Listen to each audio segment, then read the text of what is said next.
Welcome to my channel. This is Semester Kalvi Accountancy Level Standard. So, we will study a topic journal entries. Okay. So, 2010 January 1st sold goods for cash. In the videos la complete நம்ம sales பத்தி தான் படிக்க போறோம். Okay. So sales na என்னது? Sales na goods வெளியில போகும். நம்ம sales நான் வித்தா என்னாவும் என்னோட goods வெளியில போகும். That is called as sales. ஏதாவது விக்கிறது we'll call it as sales. Okay. So நம்ம sales three types of sales இருக்கு நமக்கு. Cash sales, credit sales and bank transaction through. So இந்த type நம்ம பார்க்கலாம். Okay. So first my question, இப்போ எல்லாமே sales பத்தி நம்ம படிக்க போறோம். Sales பண்ண goods உள்ளார வருதா goods வெளியில போதா. So என்னோட டாபிக் தான் what comes in what goes out. Goods வருதா goods வெளியில போதா. Goods வெளியில போகுது. இங்க நான் goods னு எழுத முடியாது. நான் இங்க sales னு எழுதுறோம். Okay, இது மட்டும் ஞாபகம். So always sales will be credited. எப்ப எல்லாத்துல. So comes in cashல வாங்குறீங்களா, கடன்ல வாங்குறீங்களா, இல்லாட்டி பேங்க் டிரான்சாக்ஷன் ரிலேட்டடாக எது இருந்தாலும் இங்கே வரும். கேஷ் வரும், இல்லாட்டி பேங்க் வரும், இல்லாட்டி டெட்டார் பேர் வரும். பார்க்கலாம். Sold goods for cash. So sales பண்ண என்ன வருது, எனக்கு கேஷ் வருது. So cash. Okay, first journal entry January 1st. So what is a journal entry? Cash account data to sales account. Okay, எவ்வளோ amount? 4000 -4000. Okay, being sold goods for cash. அவ்வளோதான். Okay, next January 2nd. January 2nd என்ன சொல்கிறாங்க? cash sales. Okay, they are saying it is cash sales. Cash salesனா sales பண்ண எனக்கு cash வருது. So cash வருது. What is coming in? Cash is coming in. ஏன்னா போது கூட்ஸ் வெளியில் போகுது. கூட்ஸ்ன்னு எழுத முடியாது. அங்கே என்ன எழுதணும்? சேல்ஸ் எழுதணும். So what is the journal entry? Same. Cash account data to sales account. Okay, been cash sales made. Cash sales பண்ண மாட்டோம், சேல்ஸ் பண்ண கேஷ் வருது. Been cash sales made. எவ்வளோ அமௌண்ட்? 5000 and 5000. அவ்வளோதான். Okay, 2 entries over. Third one பார்க்கலாம். Okay, third one. Okay, third one பார்க்கலாம். sold goods and received check. So sales பண்ண எனக்கு check வந்தது. check உங்களுக்கு என்னன்னாக்கா check வந்தா, okay, credit cardல பண்ணா, debit cardல பண்ணா, okay. So credit card, debit card, ECS, okay. So next RTGS. Okay, next CTM cash deposit machine, இல்லாட்டி பேங்க் ட்ரான்ஸ்ஃபர். இது மாதிரி உங்களுக்கு பேங்க் ட்ரான்ஸ்ஃபர், இது மாதிரி நெட் பேங்கிங், இது மாதிரி ஒரு டேர்ம்ஸ் நீங்கள் பார்த்தீங்கன்னா கம்பல்சரி பேங்க் தான் எழுதுணும்.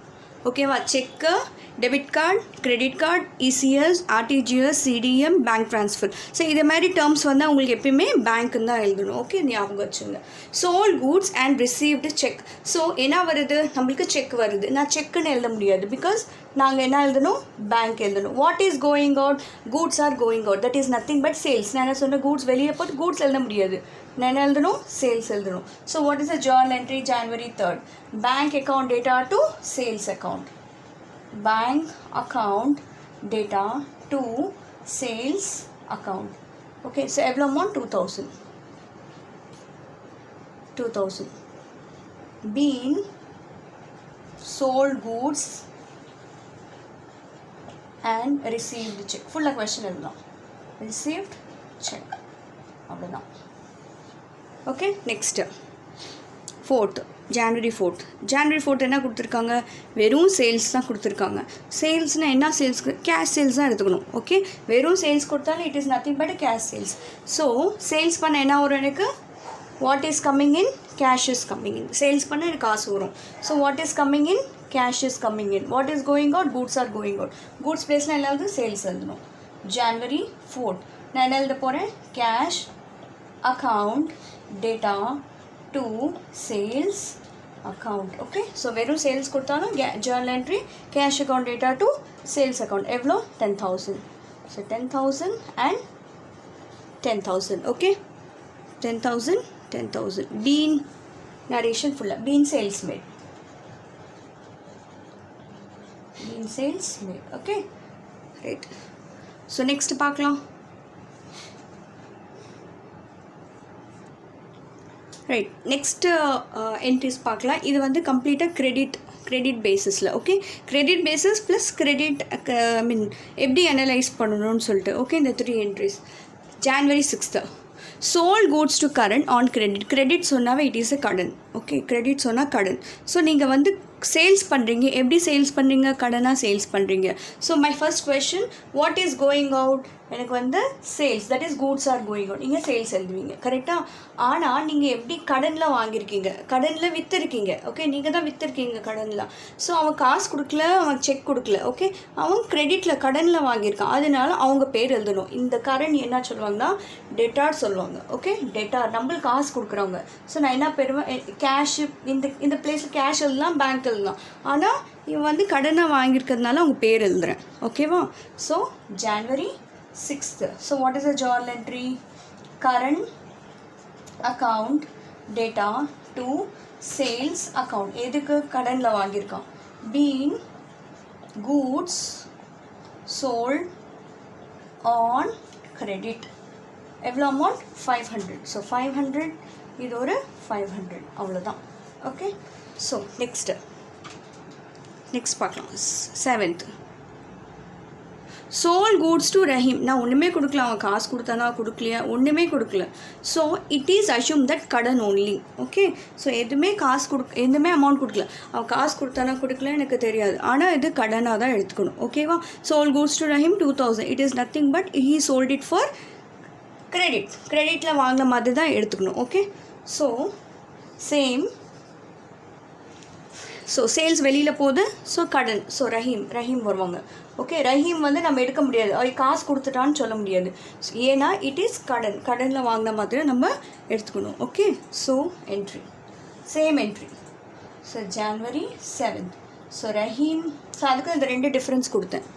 ஓகேவா? உங்களுக்கு இந்த 2 டிஃப்ரென்ஸ் ஏன் போட்டேனாக்கா, கிரெடிட்டில் கொடுத்தாலும் கிரெடிட் தான், ஒன்றுமே கொடுக்கல, அவன் கேஷ் கொடுத்தானா எதுவுமே அவன் கொடுக்காட்டினாலும் கிரெடிட் தான். ஓகே, அதுக்கு தான் இந்த 2 என்ட்ரி அனலைஸ் பண்ணுறது தான் இப்படி கொடுத்துருந்தேன். Okay, next sold goods to Rahim. What is the journal entry? Rahim account data to sales account.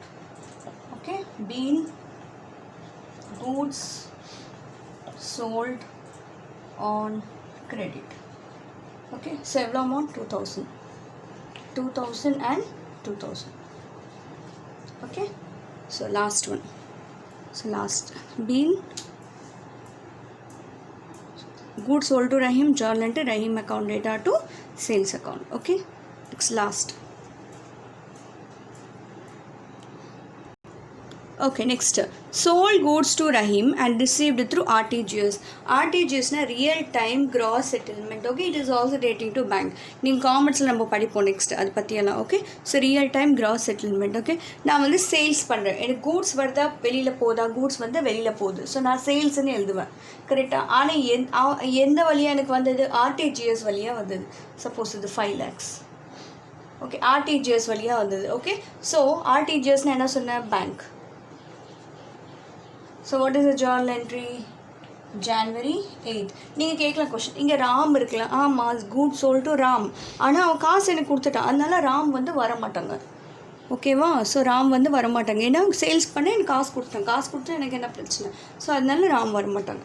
So bank account data to sales account. Okay, being goods sold and received through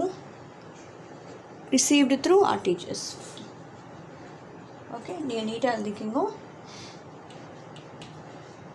Okay, just first 5 lakhs. Okay, அவ்வளவுதான். So இந்த Journal entries நீங்கள் வந்து sales ரிலேட்டடான Journal entries நீங்கள் பார்த்துக்கிட்டாலே போதும். Okay, so next நம்ம purchases பற்றி next வீடியோவில் பார்க்கலாம். இந்த வீடியோ உங்களுக்கு பிடிச்சிருந்துச்சுன்னா லைக் பண்ணுங்கள், ஷேர் பண்ணுங்கள், சப்ஸ்கிரைப் பண்ணுங்கள், மற்றவங்களுக்கும் ஷேர் பண்ணுங்கள். தேங்க்யூ.